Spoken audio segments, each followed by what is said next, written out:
Hello everyone, কেমন আছো? আশা করি সবাই খুব ভালো আছো। আমিও খুব ভালো আছি।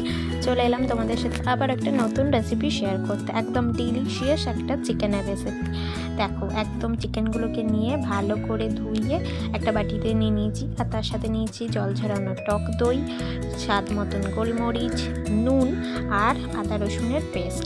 এই দিয়ে একদম ভালো করে ম্যারিনেট করে মিশিয়ে আমি রেখে দেবো প্রায় আধ ঘন্টা, মানে ওই 30 থেকে 45 মিনিট মতন।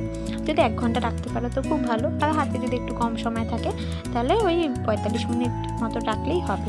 এরপর একটা কড়াইতে তেল গরম করে আমি মানে গোটা গরম মশলা ফোড়ন দিয়েছি, তেজপাতা, লবঙ্গ, দারচিনি আর ছোটো এলাচ। গরম মশলাটা একটু ভাজা ভাজা হলে আমি ছোট ছোট করে পেঁয়াজ দিয়ে দেবো। পেঁয়াজটা একটু লাল হয়ে এলে ছোট ছোট করে কাটা টমেটোগুলো দিয়ে দেবো। ভালো করে এগুলোকে ভেজে নেব। ততক্ষণ অন্য একটা বাটিতে আমি একটু কাসুরি মেথি ভিজিয়ে রাখবো। কেন ভিজলাম সেটা আমি পরে বলছি। এবার দেখো, টমেটো পেঁয়াজ একটু ভাজা ভাজা হয়ে গেলে আমি কাঁচা লঙ্কাও ছোটো ছোটো করে কেটে দিয়ে দিয়েছি। এই সব একটু ভাজা ভাজা হয়ে এলে আমি স্বাদ মতন একটু নুন দেবো। নুনটা আগেই দেওয়া উচিত ছিল, বাট আমি ভুলে গেছিলাম।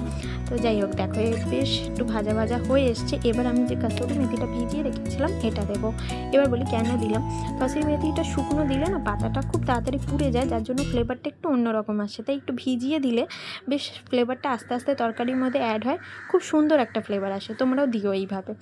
এইবার সব কিছু ভাজা ভাজা হয়ে এলে আমার ম্যারিনেট করে রাখা যে মশলাটা, সেটা মানে চিকেনটা, সেটা দিয়ে ভালোভাবে মিশিয়ে নিয়ে একদম লো ফ্লেমে ভালো করে ঢাকা দিয়ে কিছুক্ষণ রেখে দেবো।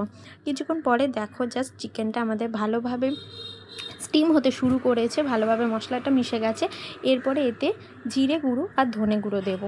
ব্যাস, আর কোনো এতে মশলা অ্যাড হবে না। এবার এই মশলাগুলো দিয়েই ভালো করে মিশিয়ে নিয়ে আবার কিছুক্ষণ ঢাকা চাপা দিয়ে রেখে দেবো।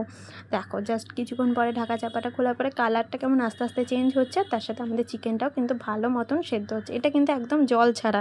দেখো, ওই যে ঢাকা চাপা দিচ্ছি ওর মধ্যেই কিন্তু এটা সেদ্ধ হচ্ছে। এবার ততক্ষণ আমি একটা অন্য কড়াইতে তেল গরম করে মৌরি ফোড়ন দেবো। তার সাথে 2টো শুকনো লঙ্কা দেবো। 2 থেকে 3টে দিতে পারো, আমি 2টোই দিয়েছিলাম।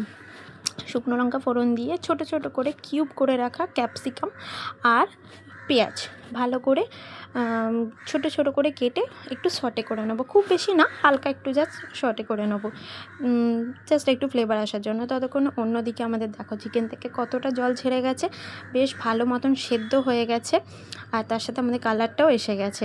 এবার এই মানে জলটা একটু গাঢ় করার জন্য আমি কাজু বাদাম আর চারমগজের বাটা দেবো। এই বাটাটা আমি তোমাদের দেখাতে ভুলে গেছি, তাই এখানেই বলে দিলাম। কাজু আর চারমগজ বাটা দিলাম। এবার সেইটা ভালোভাবে মিশিয়ে নিয়ে ততক্ষণে দেখো আমাদের এই ভাজাটাও কিন্তু হয়ে গেছে, ক্যাপসিকাম আর পেঁয়াজটা। জাস্ট দেখো, এরপর আমাদের কালারটা এসছে। দেখো চিকেনে কি সুন্দর তেল ছেড়ে গেছে আর ভালোভাবে সেদ্ধ হয়ে গেছে, দেখেই বোঝা যাচ্ছে। এবার আমি এই ক্যাপসিকাম আর পেঁয়াজের যে ভাজাটা ছিল ওটা আমি অ্যাড করে দেবো এর সাথে, দিয়ে ভালো করে মিশিয়ে নিয়ে আবারও কিছুক্ষণ আমি এটা স্টিম হতে দেবো ঢাকা চাপা দিয়ে। জাস্ট কিছুক্ষণ 2 থেকে 3 মিনিট পরেই জাস্ট দেখো কালারটা কত সুন্দর এসছে, তেল কত সুন্দর ছেড়েছে, আর আমাদের চিকেনটা বেশ লোভনীয় দেখতে লাগছে। কিন্তু এরকম চিকেন হলে আর কি চাই বলো। এরপরে অ্যাড করে দেবো ঘি বা বাটার। আমার কাছে ঘি ছিল না, তাই বাটার দিয়েছিলাম। বাটার দিলেও কিন্তু ফ্লেভারটা দারুণ আসে।